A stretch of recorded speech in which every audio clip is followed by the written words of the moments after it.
जैसा कि आप देख सकते हैं कि हमारे साथ टीएमए स्टाफ भी मौजूद है, डिस्ट्रिक्ट पुलिस मौजूद है अल्हम्दुलिल्लाह। ये इंक्रोचमेंट के हमारे इंस्पेक्टर फैसल साहब है मौजूद हैं, आईटीपी वाले भी मौजूद हैं। ये बाउंड्री बनती है खन्ना पुल चौक में हम मौजूद हैं।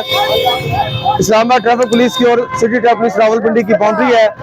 जिस तरह जनाब सीएम पंजाब मरियम नवाज साहबा की डायरेक्शन है, जनाब inspector general of police Punjab doctor Usman Anwar साहब के अहकामात हैं, और हमारी सिटी और रावलपिंडी जनाब बिनिश फातिमा साहबा के अहकामात हैं। एज पर ऑर्डर इंशाल्लाह ताला हम कार्रवाई अमल में लाते हुए ये जॉइंट ऑपरेशन कर रहे हैं। आप देख सकते हैं कि खन्ना पुल में जो कि बाउंड्री भी बनती है और मेन चौक है, यहाँ पे ये रेडी बान है, इन्होंने डबल लेयर में रेडियां लगा के चौक को बंद किया हुआ है। ये पूरे पुल के ऊपर ये रेडियां मौजूद थी, जिनको हमने उस साइड से इस्लामाबाद ट्रैफिक पुलिस ने इस तरफ से हमने इनको भगाया है, और अल्हम्दुलिल्लाह ये तमाम जो है देख सकते हैं, आप पीछे दिखा सकते हैं, तमाम एरिया हम क्लियर करवा रहे हैं। टेल बनी हुई है, जितना ये लोड बना हुआ है ट्रैफिक का दोनों तरफ, जानब रावलपिंडी भी और जानब इस्लामाबाद खन्ना पुल चौक से, ये तमाम इंशाल्लाह विदिन 10 मिनट्स ये तमाम क्लियर हो जाएगा इंशाल्लाह ताला। चलो चलो चलो चलो चलो चलो चलो चलो चलो उस तरफ, उधर उस तरफ।